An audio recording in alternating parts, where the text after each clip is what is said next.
Welcome back! In our last lesson we considered the belt states which for a certain time have been serving as a basis for the critique of quantum mechanics ideas. In particular, Einstein, Podolsky and Rosen suggested the so-called EPR paradox, which forced one to adopt all postulates of quantum theory. In this lesson, we will discuss this paradox and give a talk on the hidden variables conception, which was offered as an alternative to quantum theory.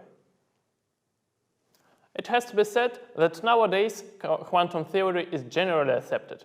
At least within its applicability limits, quantum mechanics describes the micro-world events perfectly. However, in its early years, quantum mechanics has to face a great skepticism. The point is, it was hard for physicists to reject the classical physics ideas which had stood the test of time and seemed obvious. Moreover, certain ideas of quantum mechanics seem to be very unnatural or even counterintuitive. As it was said by the Niels Bohr, one of the quantum mechanics founders, if quantum mechanics hasn't profoundly shocked you, you haven't understood it. In his famous letters to Niels Bohr, Albert Einstein criticized the following aspects of quantum theory. Firstly, quantum theory rejects the so-called determinism. That it also jokingly being named as the eviction of Laplace's demon. It should be reminded that in order to illustrate the principle of determinism, famous French physicist Pierre-Simon Laplace suggested a hypothetical live creature, the Laplace's demon, knowing the precise location and velocity of every particle in the universe for a certain moment of time. Using the laws of classical physics, this demon is able to solve all the motion equations to predict any future event in the universe, as well as to describe the events in the past.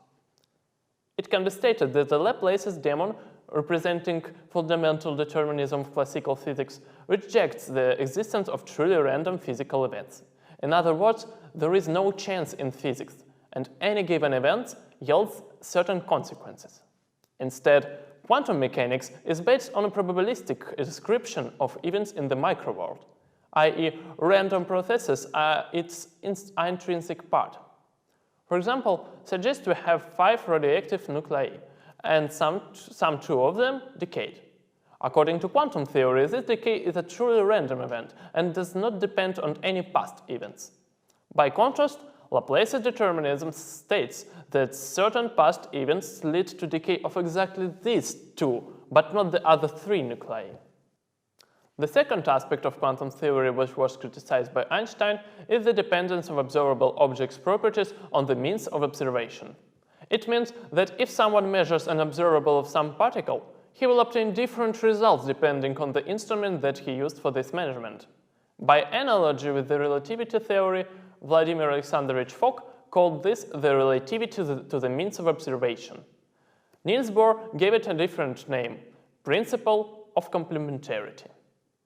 Thus, according to the Copenhagen interpretation of quantum mechanics, it is pointless to discuss any physical result without describing the instrument which this result was obtained with. In other words, the process of measurement plays an essential role in the quantum mechanics and directly affects the physical system.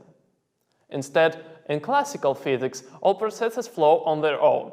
The observation mean play a passive role and do not affect the physical process at all. The problem raised by Einstein in the final analysis reduced to simultaneous measurement of different observables or characteristics of a physical system.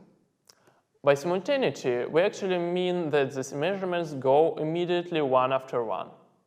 Let us now again stress that from the point of quantum mechanics, the values of observables become determined directly after being measured with a physical instrument.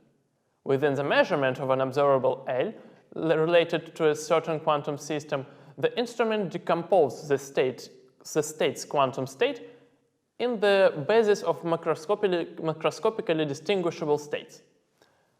In the process of measuring, one of such states is being picked out by the instrument, and thus the system is being brought in the instrument's eigenstate, corresponding to a certain value of observable. For instance, the Stern-Gerlach instrument that was considered in the previous lesson have 2 basis states. 0 and 1, corresponding to the spin projections of +1/2 and -1/2 along the instrument's axis. In this case, the macroscopic distinguishability means that after passing the Stern-Gerlach instrument, a particle with +1/2 spin projection will tilt to the top, and the particle with a -1/2 spin projection will tilt to the down.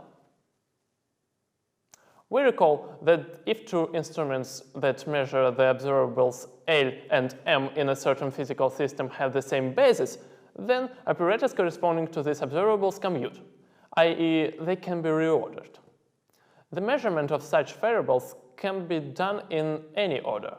One can measure the observable L and then measure the observable M, or in another way, measure the observable M at first and then measure the observable L. This can be understood as the simultaneous measurability of L and M. If two instruments have different bases and apparatus of L and M do not commute, then they cannot be reordered, and the measurement of these two observables will proceed with non-zero dispersion. In other words, after every new measurement, one will obtain a new random result. In fact, Einstein, Podolsky, and Rosen questioned the idea that the value of an observable becomes definite in the process of measurement by a physical instrument and does not exist independently from it before the measurement. According to their position, if occurs that one is unable to measure the pair of observables simultaneously, the only possible reason is that the instruments that were used are too rough for this measurement. It means that during the measurement of the observable L, we pushed our system so hard and uncontrollable that when it comes to measurement of the observable M, which refers to the same physical system and does not commute with L, we will manifestly obtain some new random result. This means that the exact values of observables L and M exist before the measurement, regardless of instruments, and the only reason why they cannot be measured simultaneously is the instrument's roughness. The values of these observables occur to be hidden from us and act like hidden parameters of a physical system. But they do exist simultaneously, or like Einstein used to say, they are the elements of a physical reality simultaneously. So, according to the hidden variables conception, all random values we obtain in an experiment can be explained in the following way. Since one cannot measure the values of such hidden parameters directly, one should make the statistical averaging over them. In other words, one has to act like in statistical physics or like in thermodynamics, where one has to deal with large number of unknown variables. However, the real physical parameters have certain values. In fact, Einstein tried to bring the Laplace determinism back. If one knows the values of all hidden parameters, then one is able to know everything about future and past events.